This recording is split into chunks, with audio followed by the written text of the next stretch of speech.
parish I was at after college, I didn't really feel very welcome. I was there a while and no one really introduced themselves to me or asked anything about me.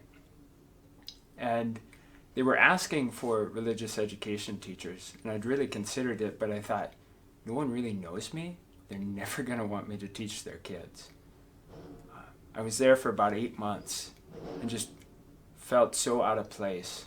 And I found a job back closer to home in Faith, South Dakota, so I took it and moved back home. And shortly after that, I began attending St. Joseph's Church in Faith. And immediately upon the first day I came to the church, I was welcomed, and everybody wanted to get to know me and meet me, and I felt so very welcome there in that moment.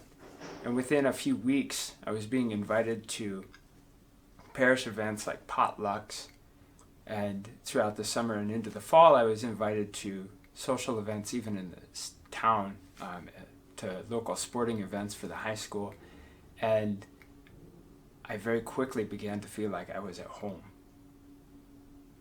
Eventually that fall, I was invited to help teach religious education by Father Jim and a couple other of the parishioners, and I gladly accepted. It was something that I had wanted to do, but I never had an invitation. And the more I helped with that, the more I became involved in my parish, and I became more comfortable in my own faith and realizing that there was more to just going to Mass on Sunday. And through this process, I began to pray more deeply what it was that God wanted in my life. And eventually, Father Jim invited me to attend the Veritatis Splendor Institute in its first year down in Rapid City. And I very graciously accepted. And through that process, I was able to find out a lot more about my faith. I began to receive the sacrament of reconciliation on a regular basis and attend daily Mass. And through that process, I really began to pray more deeply what it was that God wanted in my life, knowing that He had a special plan for me.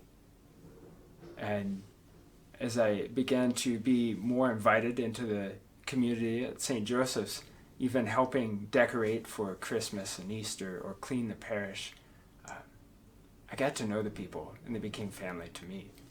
And it was so exciting to watch my faith grow and watch the faith of those around me grow.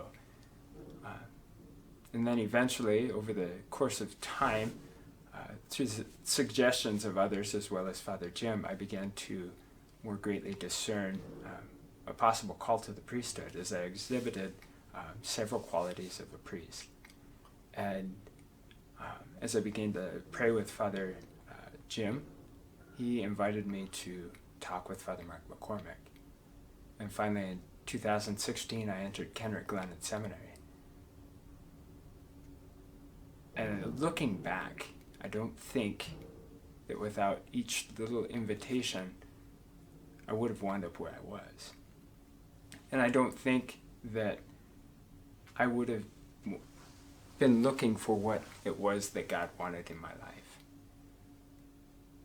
And I don't think I'd be in seminary right now, studying for the Diocese of Rapid City.